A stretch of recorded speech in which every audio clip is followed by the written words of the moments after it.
यही होता है ना, अपने आदिवासियों का यही जीवन है। पैसे की जरूरत नहीं है, पैसे की असलियत में खुश रहने के लिए पैसे की जरूरत नहीं रहती है, सामान के लिए जरूरत होती है। यदि आप अपने जल जंगल जमीन को बचा गए तो जो आपके पास है उसी के बदले आप जो चाहोगे वो मिल जाएगा।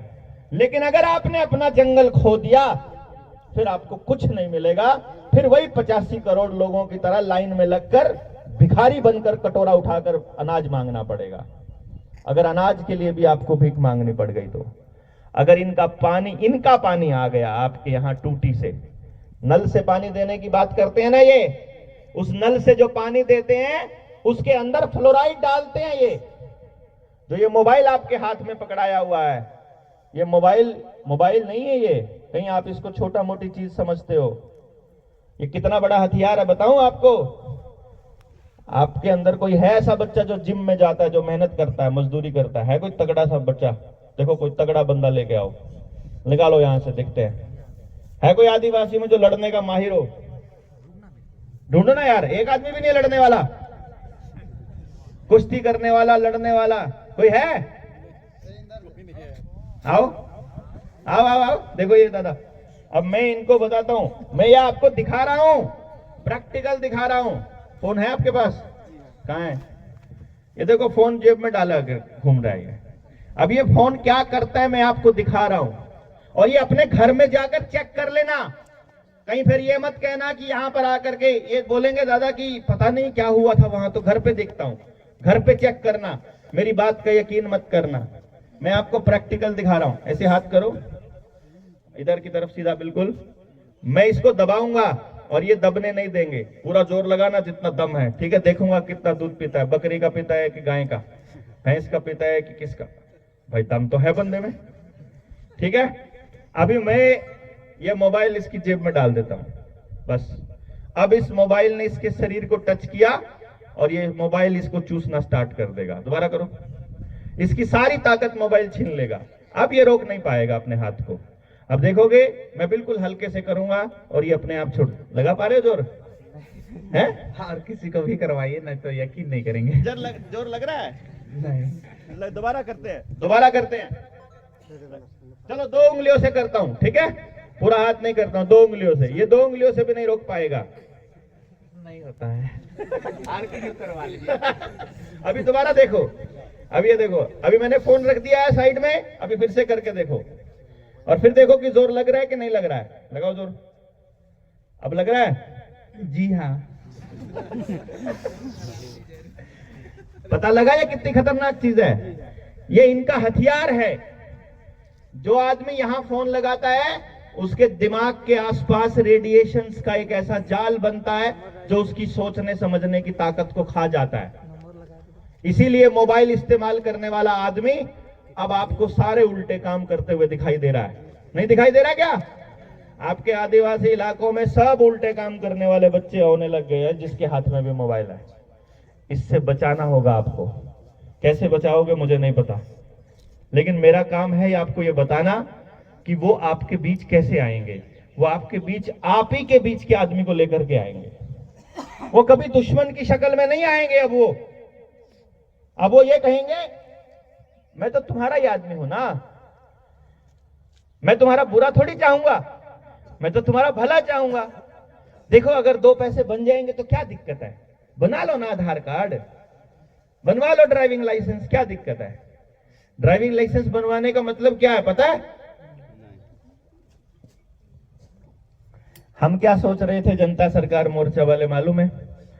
हम सोच रहे थे कि एक दिन पूरे देश में समझे हुए 1 लाख लोग इकट्ठा होंगे और वो 1 लाख लोग उस दिन ऐलान करेंगे कि हम मालिक हैं।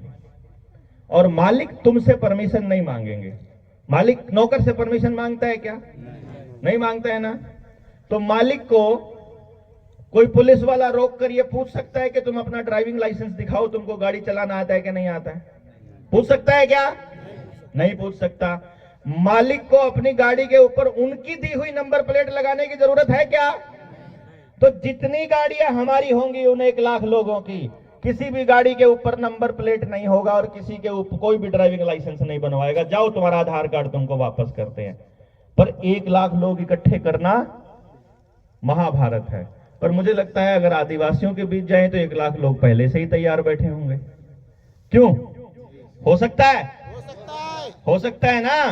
अगर बात हसदेव की करें, हसदेव के जंगलों को बचाने के लिए हम झारखंड के लोग क्यों नहीं बोल रहे हैं?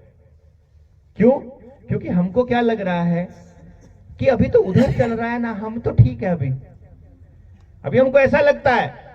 लेकिन आप भूल रहे हो, जंगल के एक कोने में आग लगी हो, अगर उसको ना काटा जाए बीच में से तो सारे जंगल को जलाकर वो नाश करेगी ना। इसीलिए गड्ढे खोदे जाते हैं ना कि कम से कम इससे आगे आग ना जाए, यहीं पर रह जाए। ये गड्ढा हम आदमियों के केस में भी खोद सकते हैं क्या? कि भाई इधर गड्ढा खोद देते हैं, इधर वाले आदमियों का, इधर वाले आदिवासियों का नाश हो जाएगा, हमारा नहीं होगा, बच जाएंगे। हो सकता है ऐसा? ये नहीं हो पाएगा। इसका मतलब आदिवासी हो या हम जैसे लोग जो दोबारा से अपने देश के अंदर अपना मालिकाना हक पाने की इच्छा रखने वाले लोग हों। मैंने आपको कहा आप हमारे पुरखे की तरह हो, यानी हमारा इतिहास हो आप लोग, हम बिल्कुल आपके जैसे ही थे। मैंने अपना बचपन जब देखा है तो अपने माता पिता को बिल्कुल आप ही के जैसे देखा है, जिनके सर से पगड़ी नहीं जाती थी, जो सर पे कोई ना कोई पगड़ी बांध कर रखते थे। जिसने सर पे पगड़ी बांधी हुई है उसको कोई हेलमेट पहनने की जरूरत नहीं है, ये ऑलरेडी कानून के अंदर है। जरूरत ही नहीं है, जिसने अपनी पारंपरिक पगड़ी पहनी है वो, उसको हेलमेट की जरूरत नहीं है, उसको कोई कानून मानने की जरूरत नहीं है। कानून मानने की जरूरत इसलिए नहीं है क्योंकि हम कुदरत का कानून मानने वाले लोग हैं। लेकिन पंगा ये हो गया, हम लोगों ने ही कुदरत के कानून तोड़ना चालू कर दिया। सबसे पहला तो सबूत मैंने अभी बताया, पानी भी मोल का खरीद रहे हो तो हम लोग अगर पानी भी अगर खरीद कर पी रहे हैं तो पहला कानून तो यही तोड़ दिया ना हमने कुदरत का। और दूसरी बात, अपने जीवन को जितना भी इनके ऊपर निर्भर रखेंगे उतना ही हम कमजोर होते जाएंगे। जितना एक दूसरे के साथ मिलकर चलते जाएंगे उतना ही मजबूत होते जाएंगे। इसीलिए अगर किसी चीज को मजबूत करने की जरूरत है तो वो है ग्राम सभा। किसको? ग्राम सभा का मालूम है सभी को? किस किस को नहीं पता है? सबको मालूम है। जब आप सबको मालूम है तो फिर यहां पर ये लोगों का राज कैसे चल सकता है? फिर हमारा राज क्यों नहीं है? क्योंकि हम अलग अलग बटे हुए हैं। क्या ऐसा कुछ हो सकता है कि हम मिलकर कुदरत के उस कानून की स्थापना दोबारा से कर सके? हो सकता है क्या? दिल्ली के पास तो हम कर देंगे, इधर को आप लोग कर दोगे, और बंगाल वालों से भी जाके बात कर आएंगे, उधर वाले राजस्थान वाले भी तैयार हैं। राजस्थान वाले भी आते हैं ना इधर, अनूप मंडल वाले भी आते हैं, है ना, और भारत सरकार वाले भी आते हैं, केसरी सिंह वाले, दोनों तरह के आते हैं। वो दोनों के दोनों अपने अपनी सरकार कायम करने के लिए तैयार हैं। रेडिएशन से भी मुक्त करना पड़ेगा अपना पूरा समाज। हमारे यहां पर कहां हुआ था वो, ये केस मैंने सुना था जहां, हाँ शायद वो उड़ीसा की बात है, कालाहांडी की। वहां सत्ता के अंदर बैठे लोग स्कूल खोलने के लिए आए थे। वो बोले स्कूल खुलेगा, तुम्हारे बच्चे पढ़े लिखेंगे। एक आदिवासी था कोई, उसने बोला स्कूल खुलेगा तो गुलाम बनेंगे तुम्हारे बच्चे, देख लेना फिर तुम। तो क्या करना चाहिए? तो स्कूल तोड़ दे। तो छैनी हथौड़ा लेकर स्कूल ही तोड़ दिया पूरा का पूरा कि जाओ तुम्हारी वाली पढ़ाई नहीं चाहिए। ठीक है, हम ये मानते हैं कि हमें इनके वाली पढ़ाई नहीं चाहिए, तो फिर जो हमारा जीवन जीने के लिए जरूरी है वो पढ़ाई सिखाने के लिए हमारे पास लोग हैं क्या? है क्या? आदिवासियों के साथ प्रॉब्लम क्या हो रही है आज के समय में कि वो मालिक तो बनना चाहते हैं लेकिन अगली पीढ़ी को मालिक बनने की ट्रेनिंग नहीं दे रहे हैं। वो अपनी परंपराओं को आगे तो बढ़ाना चाहते हैं लेकिन उन परंपराओं का मतलब क्या है वो नहीं बताना चाहते हैं। जैसे अभी हमारे वैद्य जी हैं और ऋषि जी वहां पर बैठे, हम खाना खा रहे थे अभी, तो वहां पर बात चल रही थी मेथी के ऊपर। तो हम बात ये सिर्फ एक अभी की चली हुई बात बता रहा हूं मैं आपको। विष्णु भाई बोले, विष्णु भाई नहीं, वो गौरदा ने कहा कि मैंने अपनी मां से पूछा कि मेथी रात को क्यों नहीं देते हैं, सुबह क्यों देते हैं खाने में। वो बोला हमारी मां ऐसे देती थी तो हम भी ऐसे ही दे रहे हैं, नहीं मालूम है। तो उससे अगली जनरेशन कुछ सीख नहीं पाएगी।